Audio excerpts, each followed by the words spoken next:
And welcome to this edition of Headlines. My name is Frankie Darcell. So glad that you are joining me. We're going to have yet another empowered conversation about where we are and where we're going. So let me introduce my guest, the Right Reverend Dr. Rocky Brown is joining us. It's good to have you on the show once again. Good morning, Frankie. Good to be here. And political consultant Ron Marshall as well. And let me thank each of you for your DMs on social media. Let me be clear. I want to say this because people are DMing me on my Facebook, my Instagram, my Twitter, and they're sending me timely messages. Please do not contact me there. If you need to reach me, feel free to email me at frankiedarcell@iheartmedia.com. For as many social media pages that I may have, I don't have as much time to go through all of the messages that I get, and I'm getting messages late. So please, if you have a topic or a timely event or question that you may have for me, and it's relative to what is happening here in this show and other shows I do during the week, please email me at frankiedarcell@iheartmedia.com. But to that point, the emails, the phone calls, the DMs, and, the conversations as I've been out and about this week, just about this incredible last 2 weeks we've had. It's been a lot. Yes. The debate, of course, the very first debate, former President Donald Trump and current President Joe Biden. We're going to chat. We're going to chat about that. We're also going to chat about the Supreme Court's decision, pretty much to say the president can do anything that he wants. What is it, Duran, that Donald Trump said once? I could shoot people in the middle of the street and people would still like and vote for me. Yes. Yeah, if he were president, he'd be able to pretty much do that, and he'd be pardoned for it and could pardon himself. He couldn't be held accountable. We're going to talk about that. There is a document that I want each of you to be able to read to understand the minds of some, and some would say many, which is called Project 2025. That in particular is a document I think that you need to read for those people. This past week that watched the BET Awards, I was impressed with my hashtag HBCU sister from Howard University, Taraji P. Henson, in her opening commentary, talk about reading the 2025 project. And in that environment at the BET Awards, she was speaking to the choir. Right. Who absolutely need to read that. And if you've not read it, and with the information of the world in your hand on your phone, there's no reason why right now you can't even just Google it. To understand the minds of those, when you talk about Make America Great Again, it's Make America Great Again and put, like the Supreme Court, solid policies in place for some that cannot be changed. Knowing about that document is so important. She said it twice during that show. Sure. And to understand the minds of those and what they are attempting to do, and quite frankly, have had some wins and are expecting a win in November. Now, I will not tell you who you should vote for, but I will absolutely tell you to vote and provide the information you need to make a well-informed decision and to give you a perspective that makes you say, never thought about that way. Because I know that this audience in particular is one of the smartest that's out there. One of the smartest. I love it when I meet people throughout my travels and they say, I love what you're doing at WDAS and Monday through Friday, and you play my favorite Luther record. But girl, got to tell you, I'm loving that headline show on Sunday because people just want the information. Yes. And I'm not saying that you have to agree with me or my guests. And quite frankly, I'd love the phone calls so that we can be challenged as well, because I believe that we have to take all of the ideologies and put them on the table, mix them up, and come up with whatever your opinion is. But I will encourage everyone, particularly those with a high school graduate. I believe that they should get a diploma in one hand and a voter registration card in the other hand. Same time, yes. If you have a high school graduate, they should have a voter registration card. If you have a high school graduate with the same zeal that they look to get their driver's license, get the excitement going for the voter registration card and assure that they vote. And if they're going off to college in August, which is next month, make sure that they are prepared to be able to cast their ballot. from wherever they are or wherever they are. This is that important. I text Duran, I think I text you this week. Yes. And I know I posted on my Facebook page. It hit me that, yes, I'm voting for me. But, the three of us have more leaves on the ground than we do on the tree. That's right. That's true. That's true. But we good though. We're good. We good. Yes. we good though. Thanks be to God. When I say That's that, right. I make that in this comparison. I'm voting for my daughter, and at some point my grandchildren that I hope will come. Yes. I'm voting for them. This next president will have the opportunity. When you look at Justice Alito and Clarence Thomas, I can't wait to put up two deuces. Goodbye. But the question will become, who will be in a position to appoint those two people?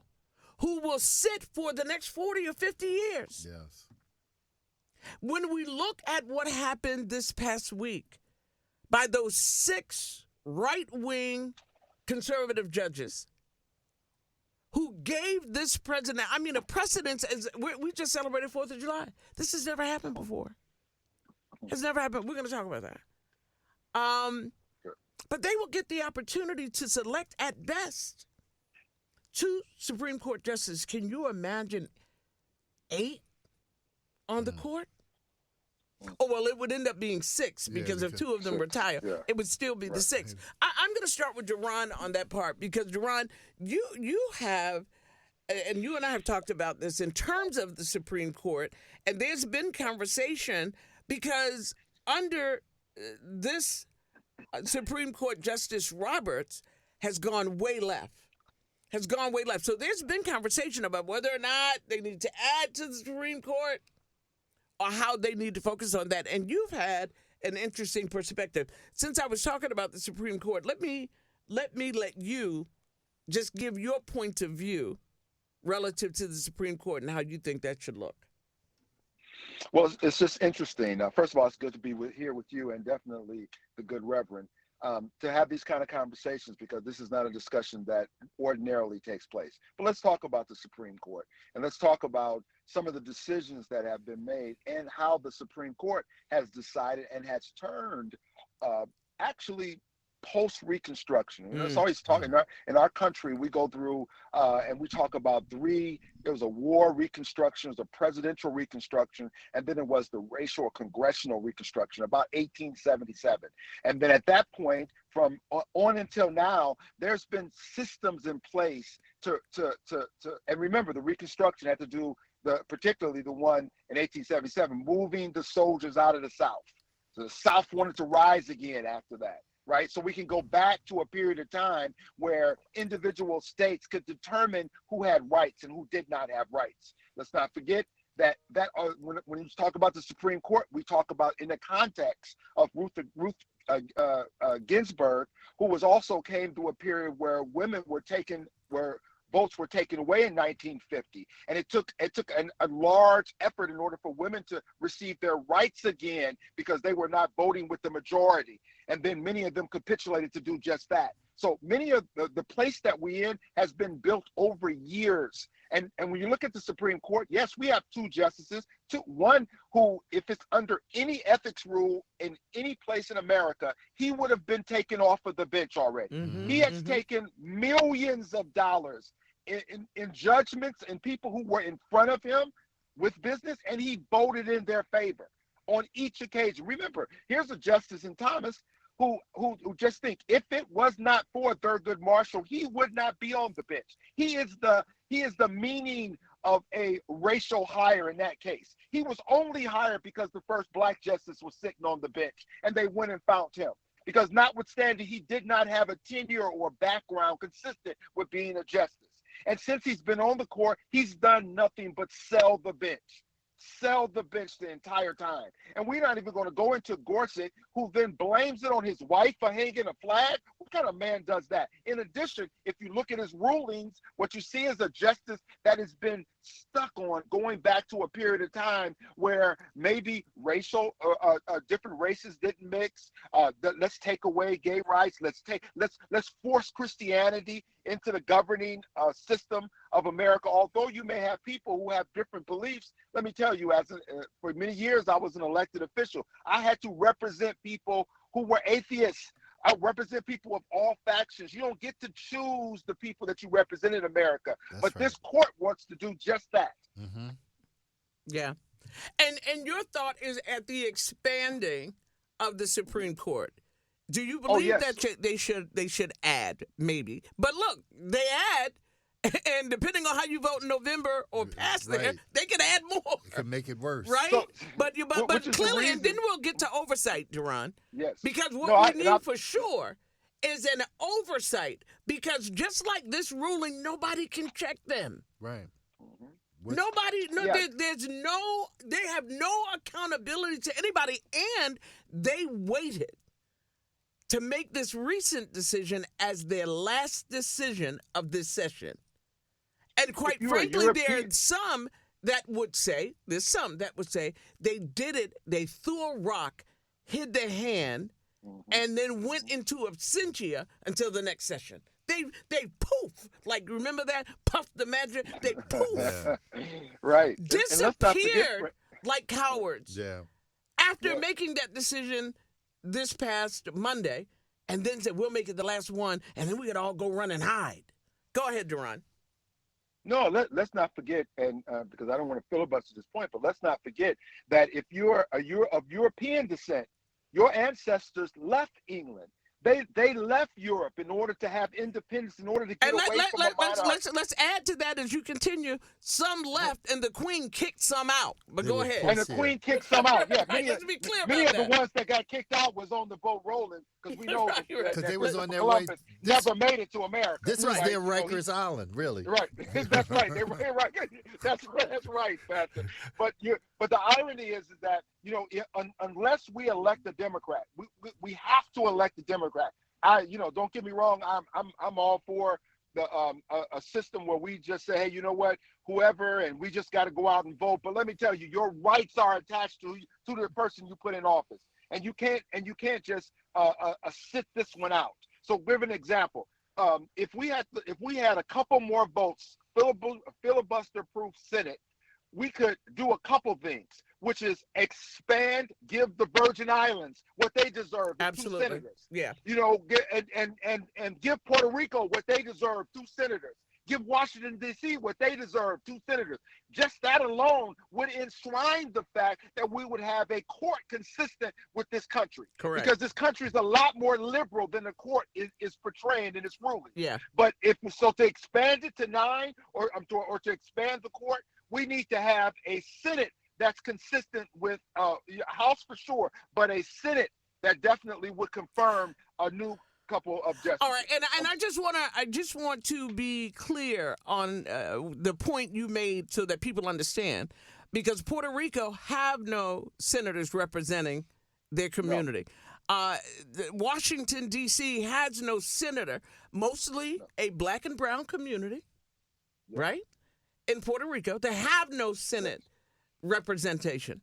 D.C. has no Senate representation, and the oversight is the United States Congress of the District of Columbia. So they have no congressional representation. Well, they have members of the House. They have the member of the House, but overseen as well with the influence of the U.S. Congress. Right. Then the Virgin but that member of the House can't vote. That member of the House can't vote on the. They can only vote in committee. Correct. Right. And I'm going to let you give more clarity, because I'm saying for more clarity, I want you to hit that. So the people who are listening know that when you visit the Virgin Islands by design, which is a community of color, right, does not have a senatorial representative. And if in the event they had 1, 2, the chances are they would be individuals of color. Go ahead, Duran. No, absolutely, and I just want to leave on the point that all those communities have a larger population than some other states in this nation Right. that have two senators. So the irony that the people remember the District of Columbia initially the reasons that they decided that there was going to be that type of representation is because everyone came from the outside in order to come here. Different senators and congressmen brought their staff in, and so the residency issue was the factor. But it's no longer the factor. There's more people that are residents of the District of Columbia than are other states. So Right. therefore, they should be a state. There's no reason that the Virgin Islands. See, the reason we can treat some of our Americans as other is because we've decided they don't need the proper representation as others. So the people in the Virgin Islands, St. Croix, St. Thomas, and St. John deserve the same representation because they're larger than some places in Iowa. And personally, I used to live there. Oh, yes. Okay. That's excellent. Beautiful So as place. we think about the Supreme Court's decision this week, you would be open at the discussion of, first of all, that representation plus expanding the Supreme Court. Absolutely. And or clearly an oversight of the Supreme Court, some level of accountability, because we're shifting in a different place than where, I should say, it's almost like we're going back. When I was reading, as I've read some things, I said, some of this is Jim Crow-like. Yes. Yeah. Some of this is pre-civil rights-like. The idea, we won't even get into the Oklahoma Bible teaching, put the 10 Commandments on the wall conversation, right? That's Oklahoma and Louisiana. Right. And Louisiana. But that's what happened, because at one point we had no issue with prayer in schools. Now, who you prayed to was your business, but you were able to pray. Now going back to that, seems like there is a pushback about having prayer in school, when once upon a time it was the standard. And now it's like, what prayer? If you're going to put prayer back, this is a conversation about Christianity. But I digress on that part. Rocky, I just wanted to ask you your thought on the Supreme Court before we go into this break. And we're going to come back and talk about this 2025 project. And I think the average person is just going to be taken aback when we talk about this document. And it is a working document that is fully funded and prepared to be executed. The bottom line for me when it comes to the Supreme Court, we need to understand that there is a conservative movement in this country to push us back, to take all those rights that we've achieved over the years and take them away. And the Supreme Court is the bottom line. When Trump did the various things, he knew he had packed the court with his own folks, and they're making decisions based on their loyalty to him.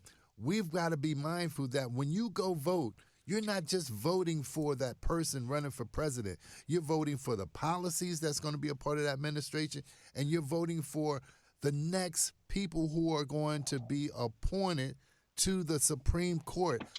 This is so vital that we vote. Right. And what the Supreme Court did this past week is etched now in our federal law. Can't change that. Yes. And the fear of that is that the president could say, Dr. Brown, I want him taken out because I believe that he is a threat to my administration, and I think he needs to be gone. As Justice Sotomayor said, he could order the Navy SEAL Team Number 6 to assassinate a political rival, immune. Organize a military coup to hold on to power, immune. Take a bribe in exchange for a pardon, immune. Even if these nightmare scenarios never play out, and she says, I pray they never do. The damage has been done. The relationship between the president and the people he serves has shifted irrevocably. With fear for our democracy, she says, I dissent.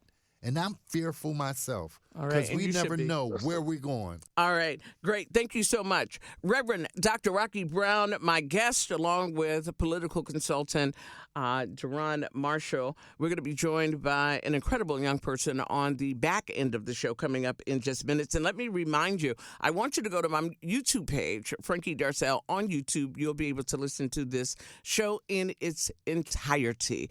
We'll be back after this.